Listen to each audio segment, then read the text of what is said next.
হায় এই উম্মত যদি এক মাসও নামাজ পড়তো, একটা মাস 100%, আর 11 মাস যদি নাও পড়তো, আল্লাহ যদি জিজ্ঞাসা করতো কিরে 11 মাস পড়িস না কেন, খালি 1 মাস পড়লি, তো উম্মত বুক ফুলে জবাব দিতে পারতো যে 1 মাস তো 1 মাস ছিল না, 70 মাস ছিল। রমজান তো 1 মাস না, 70 মাস। 70 মাসের ফরজ আদায় হয়। কয় মাসের? 1 মাসে 70 মাসের ফরজ। ভুল বলতেছি কিনা জিজ্ঞেস করেন। তো বলতে পারতো বৎসর তো 12 মাসে, 70 মাস, 12 বাদ দিয়া দেন,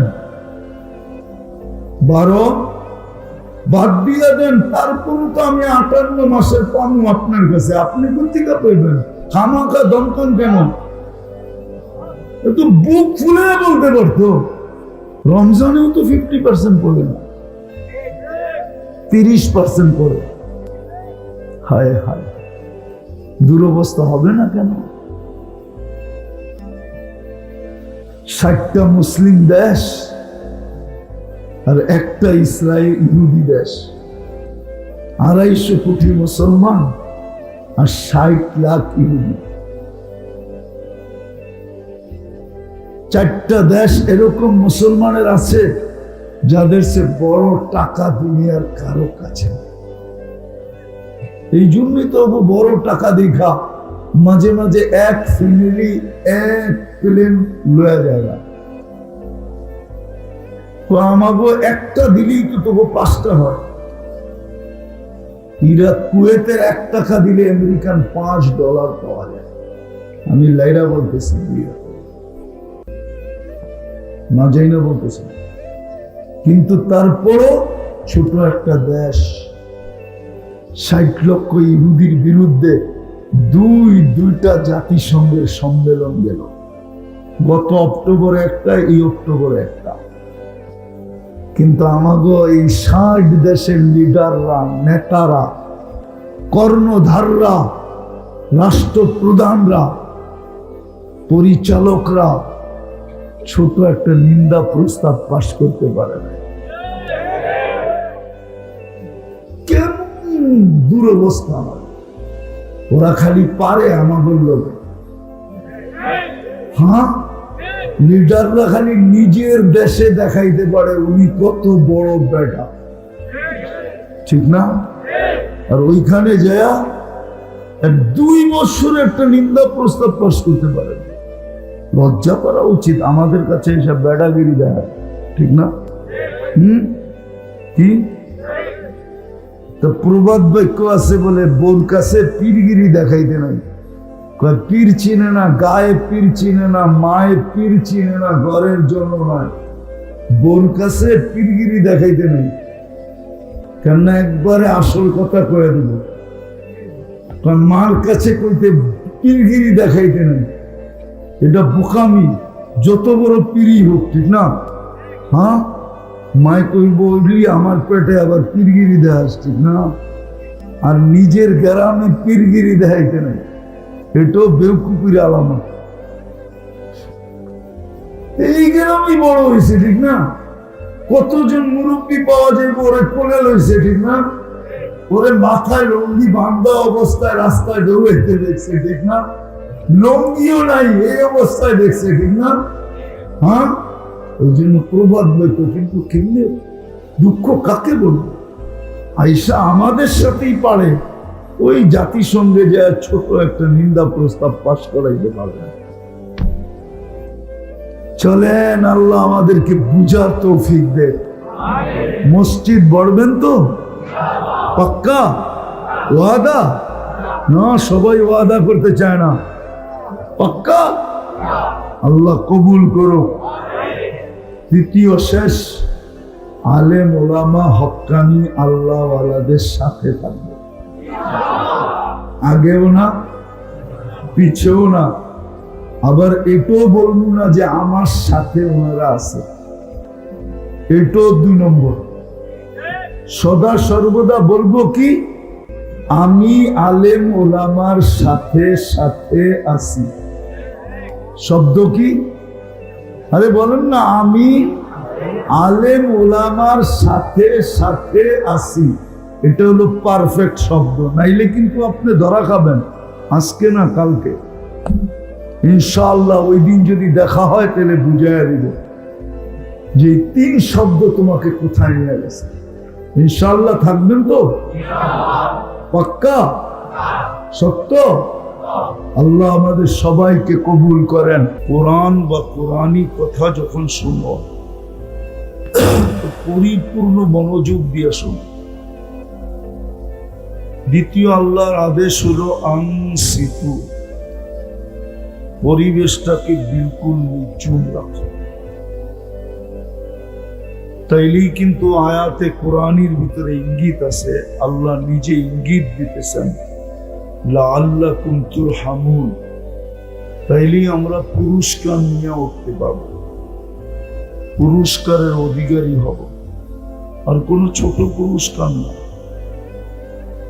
আল্লাহ যে যত বড়, তার দেওয়াও তত বড়। এই জন্য একটা উদাহরণ দিই। কোরআন থেকে আল্লাহ রসুলকে আল্লাহ বলেন ওমা উতীতু মিনাল ইলমি ইল্লা কালিলা। আপনাকে আমরা সামান্য বিদ্যা দিছি, কিন্তু এই সামান্যই যদি সমগ্র সৃষ্টির বিদ্যার সামনে রাখা হয়, তো সমগ্র সৃষ্টির বিদ্যা আমাদের নবীজির এই অল্পর সামনে বিন্দুর মতো দেখাবে। বিন্দু। এইবার বোঝেন অল্প কত বড়। ঠিক আল্লাহ আমাদেরকে পুরস্কার দিবে। প্রথম পুরস্কার দিবে ইরজিউ মাগফুরান লাক, যাও তোমাদের গুনাহ মাফ। আর কি চান? দ্বিতীয় পুরস্কার দিবে বুদ্দিলা সাইয়্যাতিকুম হাসানাত, তোমাদের গুনার জায়গাগুলা নেকি দ্বারা পরিপূর্ণ হবে। তৃতীয় একটা দিবে, সেটা হলো ইয়াযকুরুল্লাহু ফী মান ইনদা, আমাদের নাম নিয়া নিয়া আল্লাহ ফেরেশতাদের সামনে আলোচনা করে। যে বানাইতে তো নিষেধ করছিলাম, অভিমত চাইছিলাম তোমাদের কাছে, ইন্নী জাইলুন ফিল আরদি খলিফা, প্রতিনিধি বানাবো। সবাই মিলেই তো চিৎকার দিয়া বললা আতাজালু ফিহা মান ইউফসিদু ফিহা ওয়া ইয়াসফিকুদ দিমা। কেন বানাবেন? খাবে আপনার, পড়বে আপনার, সবকিছু বুক করবে আপনার, সারা দিনে 10 বার আপনার নাম নিবে না। সত্য তো আসলে এটাই, ঠিক না? কি বলেন? বলুক কোন যুবক যে 10 বার আমি বলি আল্লাহর নাম নেই, অথচ এটা তো যুবক সমাজের উদ্যোগে। কেউ তো বলতে পারবে না যে 10 বার আমি বলি আল্লাহর নাম নেই। মনের থেকে আল্লাহ আল্লাহ আল্লাহ আল্লাহ আল্লাহ। কোন পুরুষ বলুক যে ডেলি 200 বার আল্লাহর নাম নেই, 100 বার নেই, আল্লাহর নাম তো নেই না। কিন্তু তা সত্ত্বেও আল্লাহ আমাদেরকে নিয়ে আলোচনা করবে আর বলবে নিষেধ তো করছিলা বানাইতে না, ঠিক না? ফেরেশতাদের যুক্তিও সঠিক ছিল, সত্য তো এটাই। আজকে সারাদিন বুক করি কারটা, একবারও নাম নেই না কার। অত যে যুবক রাগ হয়ে যায়, বলো সারাদিনে কয়বার চেক করো? বলো কতবার করো? সারাদিনে কতবার মেসেজ পাঠাও? পাঠাও না, পাঠাও না। সারাদিনে তো একবারও আল্লাহ বলো না। অথচ তোমাকে যৌবন দিল কে? কে দিল? তোমাকে ফুটাইলো কে? আকর্ষণের পাত্র বানাইলো কে? যৌবন না থাকলে তোমার দিকে কে আকর্ষিত হতো? কে 14 তারিখে তোমার কাছে ফুল চাইতো? বলো, কে আশা করতো তুমি একটা ফুল দাও?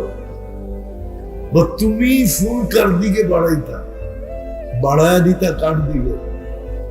ও তো ফুল বাড়ানোর আগেই জুতা দেখাইতো, আসল মালই তো নেই, তুই ফুল দেশ কেন? যৌবনই তো নাই তোর কাছে। কে দিল যৌবন? আল্লাহর নাম তো নেই না। পুরুষকে পুরুষত্ব কে দিল? যদি পুরুষত্ব না দিত প্রথম রাত্রেই তো আউট। মনে হয় বোঝেন নাই, প্রথম রাত্রি তো ভেঙে চলে যেত, ঠিক না? হ্যাঁ, আপনার যাই ঝামেলা সইত তো সইত করতে, কে সইত? কে পাক করে দিত? কে কাপড় দিয়া দিত? কে আপনাকে সমীহা করত? পুরুষত্ব কি দিল? অথচ 100 বার আল্লাহর নাম